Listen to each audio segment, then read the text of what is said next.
नमस्कार दर्शक बंधु आज हेउछि जुलाई मास 3 तारिख रविवार। आज सकाळर टॉप 20 गुरुत्वपूर्ण खबर उपरे आसंतु नजर पकईबा। तेणुकरी भिडियोटी को प्रथमरु शेष पर्यंत देखिबाकू अनुरोध। भिडियो को गोटे लाइक करंतु एवं मो चैनल को प्रथमे आसीथिले गोटे सब्सक्राइब करी ऑल नोटिफिकेशन को ऑन करंतु फलरे एहीपरि नुआ नुआ खबर मो चैनल साहाय्य रे आपण माने प्रथमे पाई परिबे। एवं आपण माने केउ सबु जिल्ला गुडी करू देखुछंती ताहा सबु कमेंट माध्यम रे मतामत दियंतु। तो आसंतु आजिर खबर उपरे नजर पकईबा। आजिर प्रथम खबर हैला गतकाली चाषींको खाता को गला पीएम किसान रो 20तम किस्ती।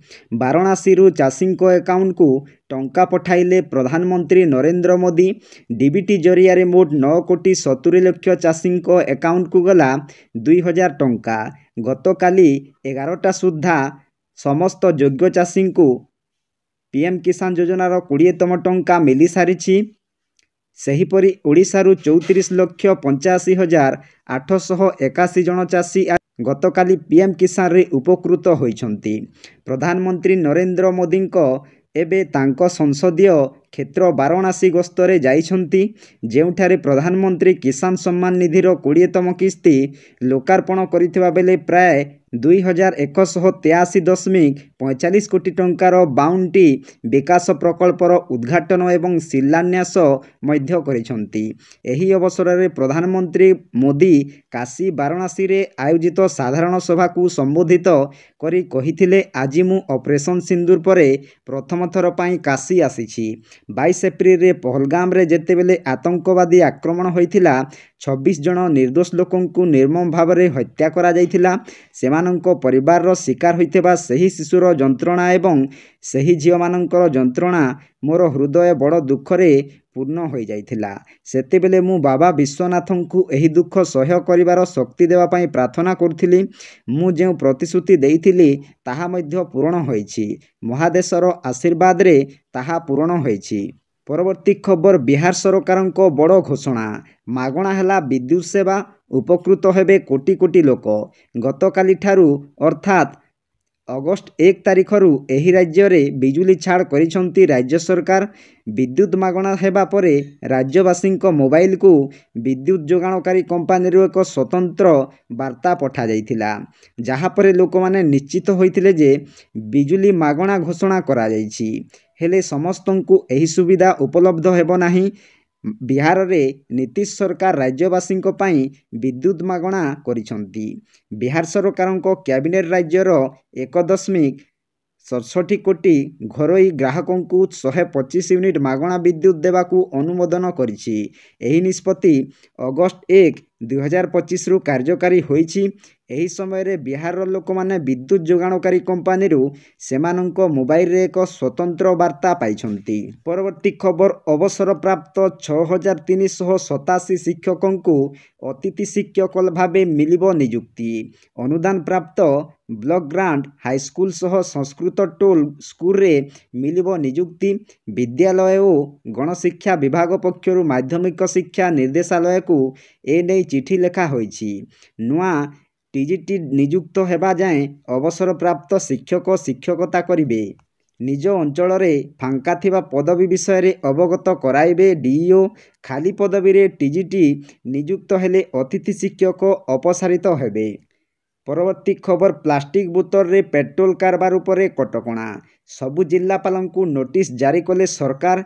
बिक्री जोगाण और गच्छित रखिबा उपरे लागिला कटकणा। कार्यकारी करने सबु जिल्लापालंकु निर्देश देले सरकार। एने सबु जिल्लापालंकु राज्य सरकार प्रमुख सचिव देइछंती चिठी। कटकणा न मानिले दृढ़ कार्यानुष्ठान पई निर्देश मध्य दिया जाइछि। एही असुरक्षित अभ्यास केवल विभिन्न आईन एवं नियम अनुଯାयी वैधानिक व्यवस्था को उल्लंघन करे नाही, बरं जनसाधारण सुरक्षा, अग्नि विपद एवं परिवेशगत विपद प्रति गंभीर विपद सृष्टि करुछि। प्लास्टिक बोतल किंबा सेभली किछि पात्र रे पेट्रोलियम उत्पादर विक्रय, जोगाण एवं परिवहन को संपूर्ण निषेध करा जाइछि। इंधन स्टेशन एवं खुचुरा दुकान गुड़िकरे स्पष्ट जांच एवं अचानक जांच करने civil supply, कंस्पेक्टर, enforcement, SPAD police अधिकारी तहसीलदार एवं अन्यान्य एनफोर्समेंट कर्मचारी समेत क्षेत्र अधिकारी माननकु निर्देश दिया जाइछि। परवर्ती खबर कंटाबाजी मध्याह्न भोजन खाई स्कूल पिला असुस्थ कारण स्कूल रे रंधा जाइथिबा मध्याह्न भोजन रे पड़िथिला झिटिपिटी आउ झिटिपिटी मिसा रंधा खाद्य खाइबारु असुस्थ होई पड़िले पिला। एपरि एक अघटन घटिछि कंटाबांजी जिला मुरलीबाहाल तेंतुलीखुंटी सरकारी स्कूल रे मध्याह्न भोजन रे झिटिपिटी पड़िथिबारु सही खाद्य खाई असुस्थ होई पड़िछंती छात्र छात्री। परे तांकु हॉस्पिटल रे भर्ती करा जाइछि। परवर्ती खबर राजस्थान रो झालावाड़ रे स्कूल दुर्घटना परे मध्य चेतुनाहांती सरकार। सेमिति जाराजीर्ण होई पड़ी रहिछि स्कूल। सेहिपरि राज्यर कोटा जिल्ला रे अवस्थित एक सरकारी कॉलेज रे कोठा जराजीर्ण अवस्था रे पड़ी रहिछि। एहा देखा जाउछि जेपरि भूमिकंप परे एहा एक कठोर अवशिष्ट अंश। सरकारी कॉलेज रो एही कोठा 100 वर्ष पुराणा बोली कहा जाए। एबे दुर्घटना भୟରେ छात्र छात्री माने हेलमेट पिंधि स्कूल को आसुथिबा देखिबाकू मिलिछि। एही कॉलेज कोठार कोनोसी स्थान रे लुहा रोड देखा जाउछि तो कोनोसी स्थान रे छातरु प्लास्टर झड़ुछि। वर्षा ऋतु रे एही कॉलेज परिसर एपरि लागे जेपरि इंडोर वाटर पार्क खोला होइछि। छातरु पानी एपरि टपकुथाए जेपरि एहा एमएससी रो क्लास नुहे बरं जल परिचालना क्लास चलीछि। परवर्ती खबर पेट्रोल ढाली जली गले 2 जण। करंजिया ररुआ थाना खिचिंगप्रात साही अंचल रे घटिछि एही घटना। जली जाउथबा महिला जनक मृत, पुरुष जनकु केन्दुझर जिला मुख्य चिकित्सालय को स्थानांतर करा जाइछि। घटनास्थल रे ररुआ पुलिस रो तदंत। बिल मझिरे नुहे देहरे पेट्रोल ढाली आत्महत्या करबाकू करुथिले उद्यम। बिल मझिरु उभय महिला एवं पुरुषंकु गुरुतर अवस्थारे करा जाइथिला। परे श्रुकुली हॉस्पिटल रे भर्ती करा जाइथिला। सेठारे महिलांको मृत्यु होइथिला। पुरुषंको अवस्था गुरुतर थिबारु तांकु जिला मुख्य चिकित्सालय को स्थानांतर करा जाइछि। प्रेम व्यापार को नहीं आत्महत्या उद्यम करिथिबा संदेह करा जाउछि। परवर्ती खबर ट्रक को पछरु पिटिला भ्यान। दुर्घटना रे 13 जवान आहत। NH 55 जरपड़ा निकटरे विलंबित राति रे घटिछि दुर्घटना। OSP सेकेंड बाटालियन जवान को नहीं जाउथिला भ्यान झारसुगुड़ारू भुवनेश्वर जाउथबा बेले घटिछि दुर्घटना। आहत 13 जनक मध्यरु 7 जन गुरुतर अछंती। 2 जनकु कटक स्थानांतर करा जाइछि। परवर्ती खबर बस्ती बासिंदांको पई आसीछि एक आश्वस्तिकर खबर। एबे कोनोसी बस्ती भांगी दिया जिवो नाही। ए नै मुख्यमंत्री शुक्रवार एक बड़ निर्देश जारी करिसंती जे राजधानी रे एबे कोनोसी बस्ती भंगा जिवो नाही। से एही संपर्क रे रेलबाई DDA समेत समस्त विभाग को मध्य निर्देश देइछंती। जदि एहा करिबाकू पड़े तेबे प्रथमे बस्ती बासिंदा को घर दिया जिवो एवं तापरे सेमानंकु हटा जिवो बोली दिल्ली मुख्यमंत्री रेखा गुप्ता शुक्रवार एक बड़ घोषणा करिसंती। आवश्यक हेले दिल्ली सरकार एही प्रसंग को नहीं कोर्ट मध्य जिबे। सरकार समस्तंकर सम्मान एवं बासस्थान सुनिश्चित करिबा पई नीति संशोधन करिवे बोली से कहिसंती। दिल्ली मुख्यमंत्री रेखा गुप्ता एही संपर्क रे लेफ्टिनेंट राज्यपाल विनय कुमार सक्सेना को मध्य भेटिछंती। परवर्ती खबर भाई और भौणी को पवित्र संपर्कर पर्व हेउछि राखी पूर्णिमा, जहाकू रक्षाबंधन मध्य कहा जाए। हिंदू पंचांग अनुजाई एही पर्व प्रतिवर्ष श्रावण मासर पूर्णिमा तिथि रे पालन करा जाए। 2025 मसीहारे राखी बंधन पर्वर तारीख, शुभ मुहूर्त, भद्राकाल एवं राहु काल को नहीं संपूर्ण विवरणी जानन्तु। रक्षाबंधन अगस्त 9 तारीख शनिवार दिन पालन करा जिवो। पूर्णिमा तिथि अगस्त 8 तारीख शुक्रवार अपराह्न 2:12 रु आरंभ होई अगस्त 9 तारीख शनिवार दिन अपराह्न 1:24 रे समाप्त हेबो। हिंदू धर्म रे उदया तिथि को गुरुत्व दिया जाउथबारु अगस्त 9 तारीख रे ही एही पर्व पालन करा जिवो। राखी बांधिबा पई एक दीर्घ शुभ समय रहिछि। भौणी माने निज भाई माननकु राखी बांधिबा पई शुभ मुहूर्त गुडी हेला ସକାଳ 5:47 ଅପରାହ୍ନ 1:24 ପର୍ଯ୍ୟନ୍ତ। ଏହି ସମୟ ପ୍ରାୟ 7 ଘଣ୍ଟା 37 ମିନିଟ୍ ଧରି ରହିବ। ଶାସ୍ତ୍ର ଅନୁଯାୟୀ ଅପରାହ୍ନ ସମୟ ରାକ୍ଷୀ ବାନ୍ଧିବା ପାଇଁ ସର୍ବୋତ୍ତମ ବୋଲି ବିବେଚନା କରାଯାଏ। ଅପରାହ୍ନ ମୁହୂର୍ତ୍ତ ଦିନ 1:41 ରୁ 2:54 ପର୍ଯ୍ୟନ୍ତ ରହିବ। ପରବର୍ତ୍ତୀ ଖବର ତୁହାକୁ ତୁହା ବର୍ଷା, ସନ୍ତସନ୍ତିଆ ପରିବେଶ। ପାହାଡ଼ ଓ ଜଙ୍ଗଲ ଭିତରେ ବାଜି ଲାଗିଛି ସେମାନଙ୍କ ଜୀବନ। ପାଦେ ପାଦେ ରହିଛି ବିପଦ। ଗୋଟିଏ ପଟେ ହିଂସ୍ରଜନ୍ତୁ, ଅନ୍ୟପଟେ ସରୀସୃପଙ୍କ ଭୟ। ଏଭଳି ନିଛାଟିଆ ଜଙ୍ଗଲିଆ ପରିବେଶକୁ ସେମାନେ ଆପଣାଇବାକୁ ବାଧ୍ୟ ହୋଇଛନ୍ତି। କୁକୁଡ଼ା ରହିଲା ଭଳି ଛୋଟିଆ ଭାଡ଼ିଟିଏ ତିଆରି କରି ତାରି ତଳେ ମୁଣ୍ଡ ଗୁଞ୍ଜିଛନ୍ତି 3 ଛୁଆଙ୍କ ସହ 5 ପ୍ରାଣୀ କୁଟୁମ୍ବ। ଯିବେ ତ କୁଆଡ଼େ ଯିବେ? ନିଜ ମାଟି ଘର ଖଣ୍ଡିକ ମାଟିରେ ମିଶିଯିବା ପରେ ନିହାତି ଗରିବ ଆଦିବାସୀ ପରିବାର ପାଖରେ ବିକଳ୍ପ ନାହିଁ। ସବୁ ପ୍ରତିକୂଳ ପରିସ୍ଥିତିକୁ ସାମ୍ନା କରି ସେମାନେ କେବଳ 10 କେଜି ଚାଉଳରେ ବଞ୍ଚି ଆସୁଛନ୍ତି। ଏକ ବିଳମ୍ବିତ ଜୀବନ। 3 ପିଲାଙ୍କ ପାଠପଢ଼ାରେ ବି ଡୋରି ବନ୍ଧାଯାଇଛି। ଏଭଳି ହୃଦୟ ବିଦାରକ ଦୃଶ୍ୟ ଦେଖିବାକୁ ମିଳିଛି କୋରାପୁଟ ଜିଲ୍ଲା ଲକ୍ଷ୍ମୀପୁର ବ୍ଲକ ଅନ୍ତର୍ଗତ ଭିତରଗଡ଼ ପଞ୍ଚାୟତରୁ 3 କିମି ଦୂର ଏକ ଜଙ୍ଗଲରେ ଦୟନୀୟ ଜୀବନ ଜିଉଁଥିବା ଏହି ପରିବାରର ମୁଖିଆ ହେଉଛନ୍ତି ବାରିଗୁଡ଼ାର ବଲ୍ଲଭ ଜାନି। ପରବର୍ତ୍ତୀ ଖବର ଆମେରିକା ରାଷ୍ଟ୍ରପତି ଡୋନାଲ୍ଡ ଟ୍ରମ୍ପ ଭାରତ ସମେତ 69ଟି ଦେଶ ଉପରେ ପାଲଟା ଶୁଳ୍କ ଘୋଷଣା କରିଛନ୍ତି। ସର୍ବାଧିକ 43% ପର୍ଯ୍ୟନ୍ତ ଶୁଳ୍କ ଲଗାଯାଇଥିବା ବେଳେ ଭାରତ ଉପରେ 25% ଶୁଳ୍କ ଲାଗିଛି। ଏହି ଶୁଳ୍କ ଚଳିତ ମାସ 7ରୁ କାର୍ଯ୍ୟକାରୀ ହେବ ବୋଲି ସେ କହିଛନ୍ତି। ରୁଷଠାରୁ ଭାରତ ତେଳ ଏବଂ ଅସ୍ତ୍ର କିଣୁଥିବା ଦର୍ଶାଇ ଟ୍ରମ୍ପ ଜରିମାନା ମଧ୍ୟ ଲଗାଇଛନ୍ତି। କିନ୍ତୁ ଜରିମାନା କେତେ ଲାଗିବ ତାହା ବର୍ତ୍ତମାନ ସୁଦ୍ଧା ସ୍ପଷ୍ଟ ହୋଇନାହିଁ ଏବଂ ଭାରତୀୟ ରପ୍ତାନିର ବଡ଼ ଅଂଶ ଫାର୍ମା ଏବଂ ଇଲେକ୍ଟ୍ରୋନିକ୍ସ ସାମଗ୍ରୀ ସମେତ ଆମେରିକାର ଛାଡ଼ ବର୍ଗରେ ଆସୁଛି। ତେଣୁ ସେସବୁ ସାମଗ୍ରୀ ଉପରେ କୌଣସି ଶୁଳ୍କ ଲାଗିବ ନାହିଁ। ଆମେରିକାକୁ ଭାରତ କରୁଥିବା ରପ୍ତାନିର ଅଧାରୁ ଅଧିକ ଉପରେ କୌଣସି ପ୍ରଭାବ ପଡ଼ିବ ନାହିଁ। ଆମେରିକାର ଛାଡ଼ ଧାରାର 232 ଅଧୀନରେ ଏହି ରିହାତି ମିଳିବ।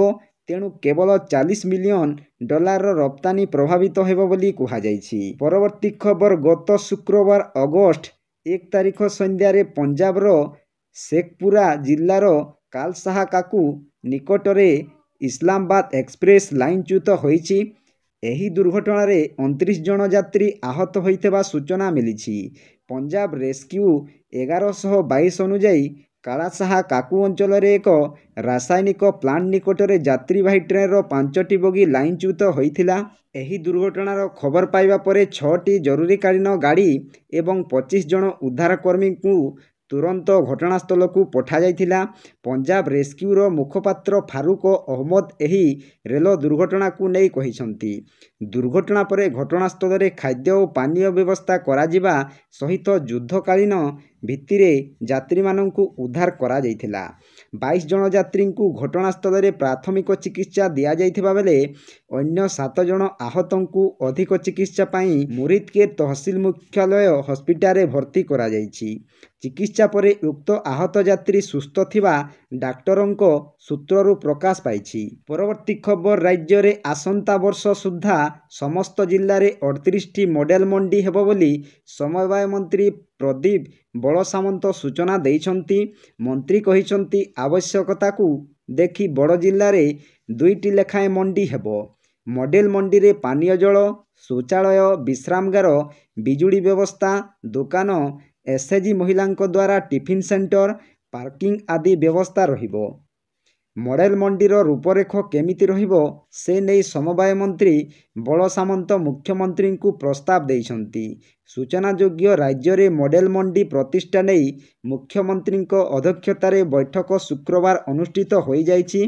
ରାଜ୍ୟ ସରକାରଙ୍କ ବରିଷ୍ଠ ଅଧିକାରୀମାନେ ବୈଠକରେ ଉପସ୍ଥିତ ରହି ତଥ୍ୟ ରଖିଛନ୍ତି। ପରବର୍ତ୍ତୀ ଖବର ଆରପାରିରେ ଓଡ଼ିଶା ସିନେମା ଜଗତର ଖ୍ୟାତନାମା ଅଭିନେତା ତଥା ଦିଗପହଣ୍ଡି ଭାଜପା ବିଧାୟକ ସିଦ୍ଧାନ୍ତ ମହାପାତ୍ରଙ୍କ ମା କନକ ମହାପାତ୍ରଙ୍କ ବିୟୋଗ ଘଟିଛି। କିଛି ଦିନ ହେବ ସେ ଅସୁସ୍ଥ ଥିଲେ। ଶନିବାର ତାଙ୍କର ପରଲୋକ ଘଟିଛି। ସେ ଜଣେ ଧର୍ମପରାୟଣା ପରୋପକାରିଣୀ ମହିଳା ଭାବେ ବେଶ୍ ଜନପ୍ରିୟ ଥିଲେ। ମାଙ୍କ ବିୟୋଗରେ ଭାଙ୍ଗି ପଡ଼ିଛନ୍ତି ପୁଅ। ତେବେ ତାଙ୍କ ମାଙ୍କ ଦେହାନ୍ତ ଖବର ଶୁଣି ସବୁଆଡ଼େ ଶୋକର ଛାୟା ଖେଳିଯାଇଛି। କେନ୍ଦ୍ର ଶିକ୍ଷାମନ୍ତ୍ରୀ ଧର୍ମେନ୍ଦ୍ର ପ୍ରଧାନ ନିଜ ଏକ୍ସ ହ୍ୟାଣ୍ଡେଲରେ ତାଙ୍କ ଅମର ଆତ୍ମାର ସଦ୍ଗତି କାମନା କରିଛନ୍ତି। ଏହାସହ ଶୋକସନ୍ତପ ପରିବାର ବର୍ଗଙ୍କୁ ସମବେଦନା ଜଣାଇଛନ୍ତି। ମୁଖ୍ୟମନ୍ତ୍ରୀ ମୋହନ ଚରଣ ମାଝୀ ସିଦ୍ଧାର୍ଥଙ୍କ ଭୁବନେଶ୍ୱରସ୍ଥିତ ବାସଭବନରେ ପହଞ୍ଚି ତାଙ୍କ ମାଙ୍କ ଶେଷ ଦର୍ଶନ କରିଛନ୍ତି। ମୁଖ୍ୟମନ୍ତ୍ରୀଙ୍କ ସହ ଖୋର୍ଦ୍ଧା ବିଧାୟକ ପ୍ରଶାନ୍ତ ଜଗଦେବ ଓ ଭୁବନେଶ୍ୱର ଏକାମ୍ର ବିଧାୟକ ବାବୁ ସିଂ ମଧ୍ୟ ଉପସ୍ଥିତ ଅଛନ୍ତି। ପରବର୍ତ୍ତୀ ଖବର, ରାଜ୍ୟ ସରକାରଙ୍କ ବଡ଼ ଘୋଷଣା, ଏଣିକି ସ୍କୁଲ ପିଲାଙ୍କ ଖାଇବାରେ ମିଶିଲା ଫଳ। ଶିଶୁ ବାଟିକାରୁ ଆରମ୍ଭ କରି ଦଶମ ଶ୍ରେଣୀ ପିଲା ଯାଏଁ ସମସ୍ତଙ୍କୁ ଖାଇବାରେ ମିଳିବ ବିଭିନ୍ନ ପ୍ରକାରର ଫଳ। ଅଣ୍ଡା ନ ଖାଇଲେ ପିଲା ଖାଇବେ ଫଳ। ଏ ନେଇ ଡିଇଓଙ୍କୁ ଚିଠି ଲେଖି ନିର୍ଦ୍ଦେଶ ଦେଲେ ପିଏମ୍ ପୋଷଣ ଷ୍ଟେଟ୍ ନୋଡାଲ ଅଫିସର। ସ୍କୁଲରେ ପିଲାଙ୍କୁ ଫଳ ଦିଆଯିବା ନେଇ ନିର୍ଦ୍ଦେଶ କରାଯାଇଛି। ପିଏମ୍ ପୋଷଣ ସ୍କିମ୍ରେ ସ୍କୁଲ ପିଲା ଅଣ୍ଡା ଖାଉନଥିଲେ ଦିଆଯିବ ଫଳ। ଯେଉଁଦିନ ଅଣ୍ଡା ଦିଆଯାଉଥିଲା ସେହିଦିନ ଫଳ ଯୋଗାଇବାକୁ ନିର୍ଦ୍ଦେଶ ଦିଆଯାଇଛି। ଯେଉଁ ପିଲା ଅଣ୍ଡା ଖାଇନଥିବେ ସେ ପିଲାଙ୍କୁ ମିଳିବ ଫଳ। ମଧ୍ୟାହ୍ନ ଭୋଜନ ସହ ଫଳ ଖାଇବାକୁ ଦିଆଯିବ। ପିଲାମାନଙ୍କୁ ପୁଷ୍ଟିକର ଖାଦ୍ୟ ଯୋଗାଇବା ଉଦ୍ଦେଶ୍ୟରେ ସରକାର ଏ ନିଷ୍ପତ୍ତି ନେଇଛନ୍ତି। ଯଦି ଦେଖିବା ପୂର୍ବରୁ ସ୍କୁଲ ପିଲାମାନଙ୍କୁ ଅଣ୍ଡା ଏବଂ ମାଣ୍ଡିଆ ଲଡୁ ମିଳୁଥିଲା, ଆଉ ଏବେ ଫଳ ମିଳିବ। ପରବର୍ତ୍ତୀ ଖବର, ଆଗାମୀ 7 ଦିନ ପାଇଁ ପାଣିପାଗ ସ୍ଥିତି ପୂର୍ବାନୁମାନ କରି ପ୍ରେସ୍ ରିଲିଜ୍ ଜାରି କରିଛି ଆଞ୍ଚଳିକ ପାଣିପାଗ କେନ୍ଦ୍ର। ମଧ୍ୟାହ୍ନ ସନ୍ଧ୍ୟା ସମୟରେ ରାଜ୍ୟର ଅନେକ ସ୍ଥାନରେ ଅତ୍ୟନ୍ତ ପ୍ରବଳରୁ ଅତି ପ୍ରବଳ ବର୍ଷା, ଘଡ଼ଘଡ଼ି ସହ କାଳବୈଶାଖୀର ସମ୍ଭାବନା ରହିଛି। ତେଣୁ ବିଭିନ୍ନ ଜିଲ୍ଲାକୁ ୟେଲୋ ୱାର୍ଣ୍ଣିଂ ଜାରି କରି ଏହି ସମୟରେ ସତର୍କ ରହିବାକୁ ପରାମର୍ଶ ଦେଇଛି ପାଣିପାଗ କେନ୍ଦ୍ର। ଆଜି ପାଇଁ କିଛି ଜିଲ୍ଲାକୁ ୟେଲୋ ୱାର୍ଣ୍ଣିଂ ଜାରି କରି ସତର୍କ କରିଛି ପାଣିପାଗ କେନ୍ଦ୍ର। ଏହି ଜିଲ୍ଲାଗୁଡ଼ିକ ହେଉଛି ବାଲେଶ୍ୱର, ଭଦ୍ରକ, ଯାଜପୁର, କେନ୍ଦ୍ରାପଡ଼ା, କଟକ, ଜଗତସିଂହପୁର, ସୁନ୍ଦରଗଡ଼, ଝାରସୁଗୁଡ଼ା, ବରଗଡ଼, ସମ୍ବଲପୁର, ଦେବଗଡ଼, ଅନୁଗୁଳ, ଢେଙ୍କାନାଳ, କେନ୍ଦୁଝର, ମୟୂରଭଞ୍ଜ, ସୋନପୁର, ବୌଦ୍ଧ, ନୂଆପଡ଼ା, ବଲାଙ୍ଗୀର, କଳାହାଣ୍ଡି, କନ୍ଧମାଳ, ନବରଙ୍ଗପୁର, ରାୟଗଡ଼ା, କୋରାପୁଟ, ମାଲକାନଗିରି, ଗଞ୍ଜାମ ଓ ଗଜପତି। ଏହିସବୁ ଜିଲ୍ଲାଗୁଡ଼ିକରେ ପ୍ରବଳରୁ ବର୍ଷା ସହ ଘଡ଼ଘଡ଼ି ସହ ଝଟକା ପବନ 30ରୁ 40 କିଲୋମିଟର ପ୍ରତି ଘଣ୍ଟା ହେବାର ସମ୍ଭାବନା ରହିଛି। ସେହିପରି ଅଗଷ୍ଟ 4 ତାରିଖରେ ବାଲେଶ୍ୱର, ଭଦ୍ରକ, ଯାଜପୁର, କେନ୍ଦ୍ରାପଡ଼ା, କଟକ, ଜଗତସିଂହପୁର, ସୁନ୍ଦରଗଡ଼, ଝାରସୁଗୁଡ଼ା, ବରଗଡ଼, ସମ୍ବଲପୁର, ଦେବଗଡ଼, ଅନୁଗୁଳ, ଢେଙ୍କାନାଳ, କେନ୍ଦୁଝର, ମୟୂରଭଞ୍ଜ, ପୁରୀ, ଖୋର୍ଦ୍ଧା, ନୟାଗଡ଼, ଗଞ୍ଜାମ ଏବଂ ଗଜପତି ଭଳି ଜିଲ୍ଲାକୁ ୟେଲୋ ୱାର୍ଣ୍ଣିଂ ଜାରି କରାଯାଇଛି। ଏହିସବୁ ଜିଲ୍ଲାଗୁଡ଼ିକର ଗୋଟିଏ କିମ୍ବା ଦୁଇଟି ସ୍ଥାନରେ ପ୍ରବଳ ବର୍ଷା, ଘଡ଼ଘଡ଼ି ସହ ଝଟକା ପବନ 30ରୁ 40 କିଲୋମିଟର ପ୍ରତି ଘଣ୍ଟା ହେବାର ସମ୍ଭାବନା ରହିଛି। ପରବର୍ତ୍ତୀ ଖବର, ଉପରେ ବନ୍ଧୁ ହୋଇ ଭିତରୁ ଚେର କାଟୁଛନ୍ତି ଆମେରିକା ରାଷ୍ଟ୍ରପତି। ଭାରତ ଉପରେ ଏବେ ଟ୍ରମ୍ପ ତାରିଫ ଚାପ ପକାଉଥିବା ବେଳେ ସାମ୍ନାକୁ ଆସିଛି ଆମେରିକାରୁ ନିର୍ବାସିତ ହୋଇଥିବା ଭାରତୀୟଙ୍କ ସଂଖ୍ୟା। ଗତ 7 ମାସ ଭିତରେ 1700ରୁ ଅଧିକ ଭାରତୀୟଙ୍କୁ ଆମେରିକାରୁ ନିର୍ବାସିତ କରୁଛନ୍ତି ଟ୍ରମ୍ପ। ଏମାନଙ୍କ ମଧ୍ୟରେ ସବୁଠାରୁ ଅଧିକ ଅଛନ୍ତି ପଞ୍ଜାବ ଏବଂ ହରିୟାଣାର ଲୋକ। ଲୋକସଭାରେ ରିପୋର୍ଟ ଦେଲେ ବିଦେଶ ରାଜ୍ୟମନ୍ତ୍ରୀ କୀର୍ତ୍ତିବର୍ଦ୍ଧନ ସିଂ। 2020ରୁ 2024 ଭିତରେ 5541 ଭାରତୀୟଙ୍କୁ ଆମେରିକାରୁ ନିର୍ବାସିତ କରାଯାଇଛି। 2025ରେ ମୋଟ 1703 ଭାରତୀୟଙ୍କୁ ଆମେରିକାରୁ ନିର୍ବାସିତ କରାଯାଇଛି। ସେମାନଙ୍କ ମଧ୍ୟରେ 1562 ଜଣ ପୁରୁଷ ଥିବାବେଳେ 141 ଜଣ ମହିଳା ଅଛନ୍ତି। ଏମାନଙ୍କ ଭିତରେ ସବୁଠାରୁ ଅଧିକ 620 ଜଣ ପଞ୍ଜାବର ଥିବାବେଳେ ହରିୟାଣାର 604 ଜଣ ରହିଛନ୍ତି। ସେହିପରି ଗୁଜରାଟର 245 ଜଣ ଥିବାବେଳେ ଜାମ୍ମୁ କାଶ୍ମୀରର 10 ଜଣ ଆମେରିକାରୁ ଡିପୋର୍ଟ ହୋଇଛନ୍ତି। ସେମାନଙ୍କ ମଧ୍ୟରୁ 6 ଜଣ କେଉଁ ରାଜ୍ୟର ବୋଲି ଚିହ୍ନିତ ହୋଇପାରି ନାହିଁ। ତେବେ ଡିପୋର୍ଟେସନ ବେଳେ ମହିଳା ଏବଂ ଶିଶୁଙ୍କର ଭିଡ଼ିଓ ଉତ୍ତୋଳନ କରାଯାଇଥିଲା। ପରବର୍ତ୍ତୀ ଖବର, ରାଜ୍ୟ ସରକାରଙ୍କ ବଡ଼ ଘୋଷଣା, ରାଜ୍ୟରେ ସରକାର କଲେକ୍ଟର ରେଟ୍ ବା ସର୍କଲ ରେଟ୍କୁ ବୃଦ୍ଧିକୁ ଅନୁମୋଦନ କରିଛନ୍ତି, ଯାହା ଅଗଷ୍ଟ 1 ତାରିଖରୁ କାର୍ଯ୍ୟକାରୀ ହେବ। ଯଦି ଆପଣ ଏହି ରାଜ୍ୟରେ ସମ୍ପତ୍ତି କିଣିବା ପାଇଁ ଭାବୁଛନ୍ତି ତେବେ ଜମିର ରେଜିଷ୍ଟ୍ରେସନ ପୂର୍ବ ଅପେକ୍ଷା ମହଙ୍ଗା ହୋଇଯିବ। ଆଜ୍ଞା ହଁ, ଏଠାରେ ଏକ ନୂଆ ନିୟମ ଲାଗୁ ହେବାକୁ ଯାଉଛି। ସରକାରଙ୍କ ନୂଆ ନିର୍ଦ୍ଦେଶ ପରେ ଏହି ନୂଆ ଦର ଲାଗୁ ହେବ, ଯାହାକୁ 5% ବୃଦ୍ଧି କରି 25% କରାଯାଇଛି। ଏହି ନୂଆ ନିଷ୍ପତ୍ତି ଅନୁଯାୟୀ ଗୁରୁଗ୍ରାମ, ଫରିଦାବାଦ ଏବଂ ବଲ୍ଲଭଗଡ଼ ପରି ଉଚ୍ଚ ମୂଲ୍ୟର ଅଞ୍ଚଳରେ ସମ୍ପତ୍ତିର ମୂଲ୍ୟ 5%ରୁ 25% ପର୍ଯ୍ୟନ୍ତ ବୃଦ୍ଧି ପାଇବ। ଏହାଫଳରେ ଘର କିଣୁଥିବା ବ୍ୟକ୍ତି ଏବଂ ନିବେଶକମାନଙ୍କୁ ଅଧିକ ନିବନ୍ଧନ ଶୁଳ୍କ ଦେବାକୁ ପଡ଼ିବ। ତେବେ ଏଠାରେ ଆପଣଙ୍କୁ ଜଣାଇ ଦେଉଛୁ ଯେ ଷ୍ଟାମ୍ପ ଡ୍ୟୁଟି ଏବଂ ପଞ୍ଜୀକରଣ ଫି ସରକାର ରେଟ୍ ଆଧାରରେ ସ୍ଥିର କରାଯାଏ, ଯାହା ଭିନ୍ନ ଭିନ୍ନ ରାଜ୍ୟରେ ଭିନ୍ନ ଭିନ୍ନ ହୋଇଥାଏ।